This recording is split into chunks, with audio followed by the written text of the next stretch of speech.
Mentally প্ৰস্তুত নাছিলোঁ কোনো ধৰণৰ কথা ক'বলৈ বা কিবা ষ্টেটমেণ্ট দিবলৈ। সেইটো কাৰণে 7 দিন মই যেনে তেনে কটালোঁ। কিন্তু এতিয়া জোখতকৈ বহুত বেছি অপপ্ৰচাৰ চলিছে। বহুত ধৰণে মোক সাঙুৰ খুৱাইছে বিভিন্ন ক্ষেত্ৰত। ন্যায়ালয়ে মোক দোষী কৰা আগতে নিউজ মিডিয়াই মোক দোষী কৰি মোক এতিয়ালৈকে ফাঁচি দিছে। মোক অলৰেডি মই দোষী বুলি কথা কৈছে আৰু বহুত ধৰণৰ নিউজ, বিভিন্ন ধৰণৰ নিউজ য'ত মোৰ কেছটোৱে ট্ৰেডিঙৰ ওপৰত আছিলে, কিন্তু এতিয়া কেছটো অকল মোৰ ওপৰত হৈ গ'ল। আজি ফাইনেলি বহুত দিনৰ পিছত সাহস কৰি মই চাৰেণ্ডাৰ কৰিব ওলাইছোঁ। মই ফুল কোঅপাৰেট কৰিম পুলিচৰ লগত। ইমান দিনে কৰিব পৰা নাছিলোঁ। মই পলাই ক'তো থকা নাই, মই লুকাই আছিলোঁ অকণমান। মই পৰা নাছিলোঁ সহ্য কৰিবলৈ। ইমান সহজ নহয় নিউজ এটা শুনি থকা বা নিউজ এটা কৰি থাকিলে।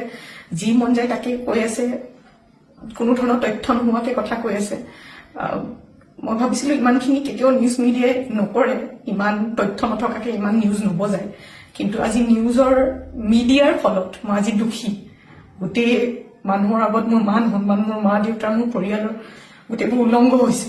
আৰু এতিয়া আৰু ধৈৰ্য ধৰিব পৰা নাই। চবৰে এটা সীমা থাকে। সেইটো কাৰণে আজি মই চাৰেণ্ডাৰ কৰিম। আৰু মোৰ বিশ্বাস যে তথ্য চাই ন্যায়ালয়ে ডিচিশ্যন ল'ব আৰু মিডিয়াৰ নিউজ চাই নহয়। চ' আজি মই চাৰেণ্ডাৰ কৰিম আৰু মই ফুল কোঅপাৰেট কৰিম পুলিচৰ লগত। আৰু মোৰ বিশ্বাস যে যদি মই সত্য হয়, মোক কোনো ধৰণৰ শাস্তি নহয়। তাৰ 10%ও সঁচা নহয়।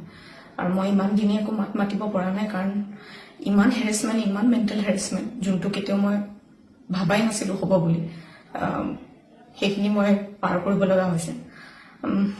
মেণ্টেলি প্ৰস্তুত নাছিলোঁ কোনো ধৰণৰ কথা ক'বলৈ বা কিবা ষ্টেটমেণ্ট দিবলৈ। সেইটো কাৰণে 7 দিন মই যেনে তেনে কটালোঁ। কিন্তু এতিয়া জোখতকৈ বহুত বেছি অপপ্ৰচাৰ চলিছে। বহুত ধৰণে মোক সাঙুৰ খুৱাইছে বিভিন্ন ক্ষেত্ৰত। ন্যায়ালয়ে মোক দোষী কৰা আগতে নিউজ মিডিয়াই মোক দোষী কৰি মোক এতিয়ালৈকে ফাঁচি দিছে। মোক অলৰেডি মই দোষী বুলি কথা কৈছে। আৰু বহুত ধৰণৰ নিউজ, বিভিন্ন ধৰণৰ নিউজ য'ত মোৰ কেছটোৱে ট্ৰেডিঙৰ ওপৰত আছিলে, কিন্তু এতিয়া কেছটো অকল মোৰ ওপৰত হৈ গ'ল। আজি ফাইনেলি বহুত দিনৰ পিছত সাহস কৰি মই চাৰেণ্ডাৰ কৰিব ওলাইছোঁ। মই ফুল কোঅপাৰেট কৰিম পুলিচৰ লগত। ইমান দিনে কৰিব পৰা নাছিলোঁ। মই পলাই ক'তো থকা নাই, মই লুকাই আছিলোঁ অকণমান। মই পৰা নাছিলোঁ সহ্য কৰিবলৈ। ইমান সহজ নহয় নিউজ এটা শুনি থকা বা নিউজ এটা কৰি থাকিলে। যি মন যায় তাকে কৈ আছে, কোনো ধৰণৰ তথ্য নোহোৱাকৈ কথা কৈ আছে। মই ভাবিছিলোঁ ইমানখিনি কেতিয়াও নিউজ মিডিয়াই নকৰে, ইমান তথ্য নথকাকৈ ইমান নিউজ নবজায়। কিন্তু আজি মিডিয়াৰ ফলত মই আজি দোষী। গোটেই